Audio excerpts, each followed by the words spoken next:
Hello, everyone.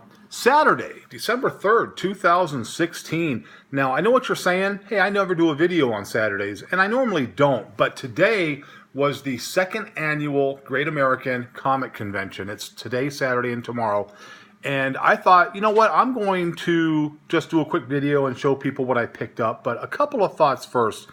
Last year was the first offering of this convention. It's put on by a local comic book store, and last year's show, it wasn't planned very well. It wasn't. They never advertised it that good. I mean, there's a lot of people who didn't even know there was a convention going on last year. The location wasn't the greatest in the world, but you know what? They had Bernie Wrightson was there, and I went to see Bernie Wrightson because Bernie Wrightson is a legend, and you need to see these legends before they're not around anymore. So this year was the second offering. It was held at the Cashman Center in Las Vegas, which is more downtown centrally located. And I thought, you know what? This is their second offering. They'll get the bugs out, and it should be a great show. Neal Adams was the headliner this year. He was the, quote unquote, big name artist there. There was also John Romita Jr. was there. Just a lot of good stuff. I'll talk about that in a minute. So I go to the convention. I pay a ridiculous amount of money to get in. It was $30 to get in, but I was like, you know what? I'm already there. And when I walk in, I go into this big convention venue, and it is absolutely dead inside. There are people walking around, but it is not busy at all. There was more people at a dance on the other side of the convention hall than there was at this convention. And so I thought, you know what? Maybe it's just me. I didn't go till later in the afternoon. I had to work today, so I got there about 3:30. And so I thought, you know what? Let me look around. Maybe it was just I'm missing something, or it was real busy in the morning and it just kind of died out here in the late afternoon. So first person I went to go see was Dan Mendoza, Zombie Tramp, of course. Talked to him for a couple of minutes, and he was like, no, the show's pretty dead. Okay, so talked to him, got a couple of things by him. As far as signed, I'll show you what I got here just kind of quick. I got this signed. It's a variant. I got this Zombie Tramp signed. This one. And this one. I also got some prints signed. This was one of the prints I got, which was this kind of like a Freddy Krueger type print, Zombie Tramp. And then he has the new one, Dollface, coming out. So I got one of those. And then there's another one that's on the inside that I'm not going to take out of the plastic right now. So I thought, you know what? I got those. Maybe he was just having a bad day. He was in a bad location, kind of stuck in a corner, kind of out. And we really had to look for him. I really had to look for him to find him.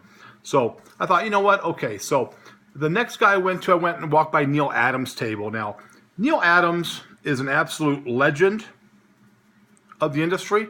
There's no denying that. He is basically probably one of the top 5, if not the number 1 comic book artist of all time. Okay, you can't argue with his work in the 70s, especially Batman and Green Lantern. So a legend. But his pricing, there was no one at his table, number 1. He was sitting there, he smiled, no one at his table, nobody. His prints were real expensive. He's charging $20 to have a picture taken on your cell phone with them. He was charging, a lot of money for just basic autographs, and his prints were like $20 a piece. And the ones that had the iconic covers of the prints, which is, the heroine cover for Green Lantern, the famous Batman covers, all $40, $50 for a print. So, you know what? I'm not going to pay that. Neal Adams is a legend. I have a couple of things by Neal Adams, and you know what? He's at the pinnacle of his game. So he has the right to charge that, I guess. But it was just a little too much for me, and I didn't see it. So, hello, looked at his table. Always like to look at the original stuff he's got on the table because, again, it's Neal Adams. What are you going to do? So, thank you. Goodbye. Nice to see you. Next table I went to, Brian Pulido, Lady Death. I'm a big Lady Death fan. A lot of people at my shop like Lady Death. So I sat and talked to him, and coolest guy you ever want to meet. I mean, the guy is super nice. His prints were really, you know, very well priced, good selection. Not the greatest signature in the world, but you know what? He's a cool dude. So I got some stuff signed by him. These are some of the books I had that I got him to sign. There's that one here. I always like this cover because it's like she's looking in the mirror and it's her. The glare is kind of bad, but you can kind of get an idea of that. And then this one here, cool book. These were the Boundless Red Hot editions and the Art Deco stuff, which I thought was really cool. I got that one there. So Brian Pulido, you know what? I talked to him a little bit. We were going back and forth, and super nice guy. And I also got some prints signed by him. Here's one of them I got for him. He signed for me. And then I took a picture with him. He's like, yeah, let's take a picture. You know, no problem. Great. Okay, awesome. So that was good. I like that. Brian Pulido, good guy. Talked to him about the show. He said the same thing. Man, there ain't nobody here. There's nobody here. Poorly advertised. Next one I went to, Michael Marat. Michael Marat does, he's done some Deadpool stuff. He does a book called Naughty and Nice. He also does the Deadpool stuff, if you've ever seen the Deadpool. So he had one of these here. Do You Poo. This was a one-shot. It is a homage to the famous Demon in a Bottle cover from Iron Man. And this is numbered to only 25. So I picked this up, which was really cool because Deadpool has a good following, and that's a super limited book, only numbered to 25. I also picked up a cover of Naughty and Nice, which sells really, really well. And again, super, super limited books. So talked to him, and he basically said the same thing. There's no one at this show. They didn't advertise it very well. It's very disappointing. Okay.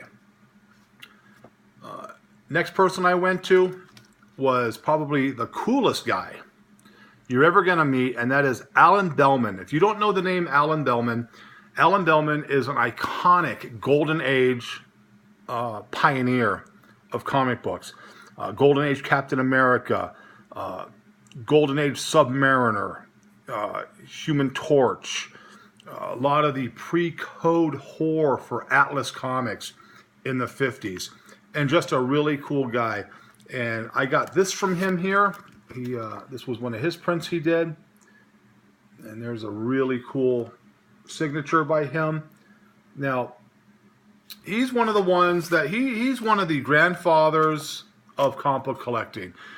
If you enjoy comics and you want to thank people who do it, don't thank the Neil Adams, don't thank the Bernie Wrightsons, don't thank, you know, the McFarlanes and the Stan Lees. You thank this guy right here. That's who you thank. Alan Bellman.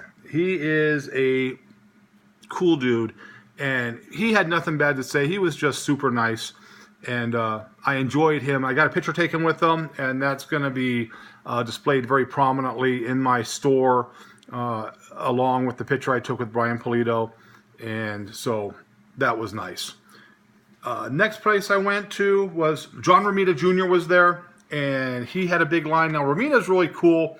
He was very polite, super nice. Thank you for coming. Thank you for, you know, asking for my signature. And so I got a couple prints by him. His prints were pretty, you know, reasonable. There's this one here, which I thought was pretty cool. A little Spider-Man with the black costume on underneath. And then this one here, which I really liked, which is, of course, Hobgoblin and Spider-Man fighting it out. And it was funny when he signed it. He was like, oh, I love that. He says, but I get credit for this, but all I did was copy Green Goblin. So I thought that was pretty funny that he said that. So he did that, and he didn't say anything. He was busy. His line was real big, and he was offering 4 free autographs. You know, if you wanted to buy some prints, you know, his books were, you know, he had books there for $4, $5 to buy.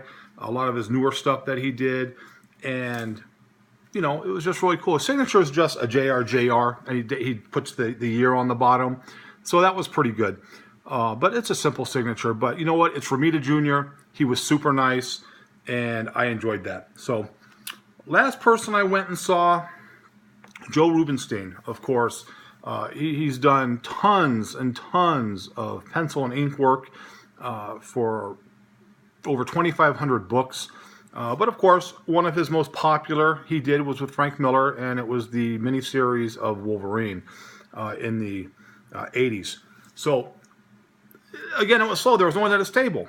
And so I told him, I said, hey, we just talked. He was funny, cracking jokes, talking about working with, different people and, how he got started. And he's a real short guy. So he was like, hey, because I'm 6'5", and he was like, hey, got to sit down. You're, making me look bad here at my table. So I thought that was kind of funny.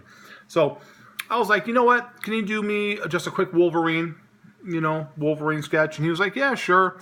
And he said, what kind of Wolverine do you want? Do you want with helmet on, helmet off? And I said, I want helmet on, and I want him to look mean. I like the mean Wolverine. Just to me, personally, Wolverine is a nasty, mean character, and I don't want him, lovey-dovey, holding bunnies and things like that. I want him kicking ass as Wolverine should be. And in my opinion, he draws the best Wolverines. I think he brings out the actual Wolverine in Wolverine.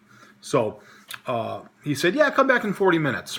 And so, I gave him a little bit of money. It wasn't that expensive. And I'm expecting just a real quick, boom. But it's Joe Rubenstein.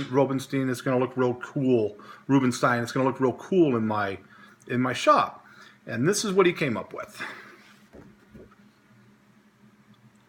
Now, to me, that is an awesome, got some blood on the face there, got the claws going. To me, that is an awesome, awesome, original piece of art. And it's going to be a very proud addition in my shop to display. Because what I plan on doing is getting these pictures I've taken with these artists and these creators and just putting them on the wall. And he said the same thing, slow show. So, you know what? If you're going to have another Great American Comic Con next year, people who run this, I'm not going to put you on blast. But you know what? For Christ's sake, you're bringing in good artists, advertise the damn thing, and just not on Facebook. Okay? None of the shops in town got flyers for the Great American Comic Con. You know what? You're killing it. You're going to kill these shows in this town by doing a bad job of, advertising, because artists don't want to come here and waste their time and not make money. Okay? They want to make money. So that was disappointing. That was very disappointing. So again, no real update on my space. It is still about a month away, but I am working on getting an artist to come in, a well-known person, a person who has a pretty good following right now, who's doing some hot books. I talked to him today, and he was like, yeah, I'll show up. That's easy to do, and I'll enjoy doing it. So I'll have more information on that as we get closer and closer. But again, real quick video. Oh, I got a shirt too. It's hard for me to find 4X shirts, but there was a company there that had them, and I got a Sam from Trick or Treat. Sam from Trick or Treat, which I love that movie. Cool character. Nice shirt. So, again, it was a quick video just kind of talking about the comic convention. Disappointed again, second year in a row. If they decide to do one next year, I hope they elevate their game, because they're not going to get any artists to come out here for that, because they're not making money. So, again, real quick video. Hope you liked it. But if you didn't, again, nothing I can do for you. Have a great, great night. And remember, Alan Bellman, legend of his time.